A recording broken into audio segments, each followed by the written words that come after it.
पूज्य मालिक को प्रणाम। सभी भाइयों और बहनों को प्रणाम। श्री रामचंद्र जी की संपूर्ण कृतियाँ भाग 1 सहज मार्ग के 10 उसूलों की सराहा। 10 उसूलों की व्याख्या में आज हम उसूल नंबर 10 पढ़ने जा रहे हैं। हर भाई को चाहिए, अगर कोई अपराध भूल से हो जावे तो सोते समय ईश्वर को अपने सन्मुख समझकर उससे दीनता की हालत में क्षमा मांगे और पश्चाताप करे, और इसके लिए प्रार्थना और कोशिश करे कि आइंदा कोई अपराध न होने पाए। कमाल इंसानी मानव जीवन की पूर्णता में इसमें है कि मालिक को अपना मालिक और अपने आप को उसका बंदा समझे और बंदगी अदा करता रहे। ऐसा करने से गोया आपने अपने में नफ़ी निषेध की हालत कायम कर ली, और जिसकी वजह से उसकी निगाह आप पर सीधी पड़ रही है। गोया मालिक की नज़र आप पर काफ़ी तौर पर मबजूल खिंची है और आपने उससे एक किस्म का संबंध जोड़ लिया है। जब यह हालत है तो हमको लाजमी आता है कि हम अपना हक ऐसे ही तरीकों से अदा करते रहें और इस बात को यानी उस रिश्ते को बराबर कायम रखें, ताकि मालिक की अजमत बड़प्पन हम पर मनक्रुश अंकित होती रहे और उसकी निगाह हमेशा हम पर सीधी पड़ती रहे। बंदे को सिर्फ इस बात से गरज है कि उसका मालिक उसकी तरफ किसी तरीके से ख्याल रखे और नज़दीकी कायम रहे। अब शराफत कुछ और रुख बदलती है।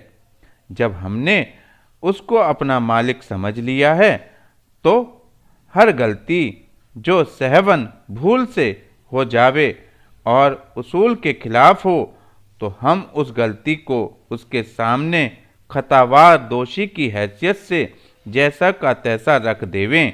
ऐसा करने से हमारी बेचारगी साबित होती है और मालिक को भी ख्याल होता है कि बंदे ने जो गलती की है वह वाकई काबिल माफ़ी है। इसलिए बेचारगी का ख्याल बंदे के दिल में मौजूद है, तब तो उसने इस चीज़ को मालिक के सामने पेश किया है। इस अहद भाव में वह लोच और नरमी है जिसका तर्जुमा अल्फाज से अदा नहीं हो सकता। इस लोच का नक्शा एक और फिरता है और बेचारगी का यकीन दिलाता है।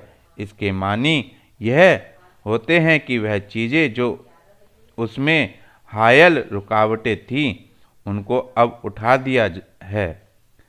वह वजन जो उस समय पर मौजूद था अब हट गया है और उसकी सूरत अब बिल्कुल खुलूस की रह गई है, जो नेचर की उस धारा से मिलती जुलती है जिस पर कि मल विक्षेप और आवरण के गिलाफ नहीं है।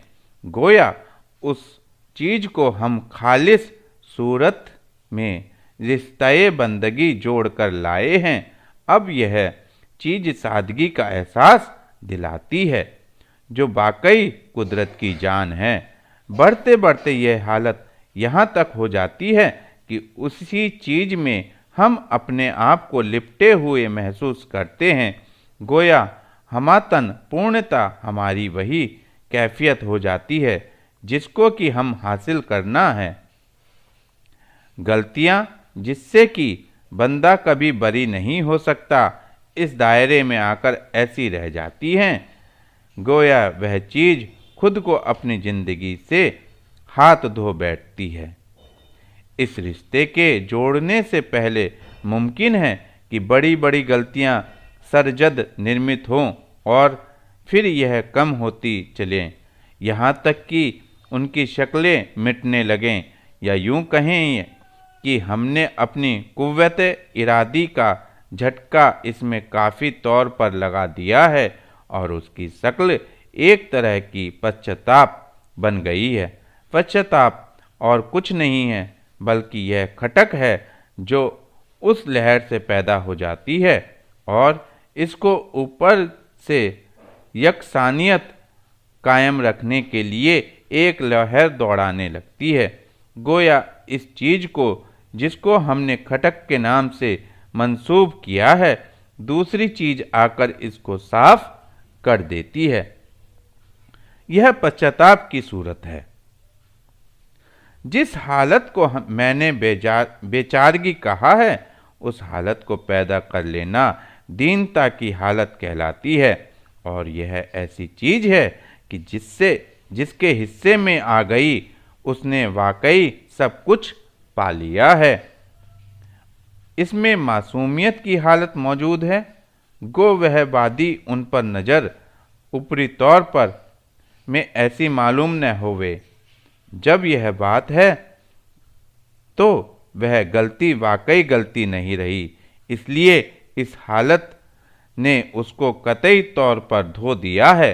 अब एक हिस्सा बंदगी का यह आता है कि हम आइंदा के लिए अपने आप को ऐसा होशियार करें कि फिर गलती न होने पावे, और उसकी सूरत यही हो सकती है कि हम बार बार उस मालिक की दरगाह में रुजू हो कि हमको इस्तगना स्थिरता की हालत अता फरमाए कि यह अपराध दोबारा न हो। चूँकि हम बंदे की हैसियत से उस दायरे में शामिल हुए हैं, लिहाजा हम पर यह लाजमी आ जाता है कि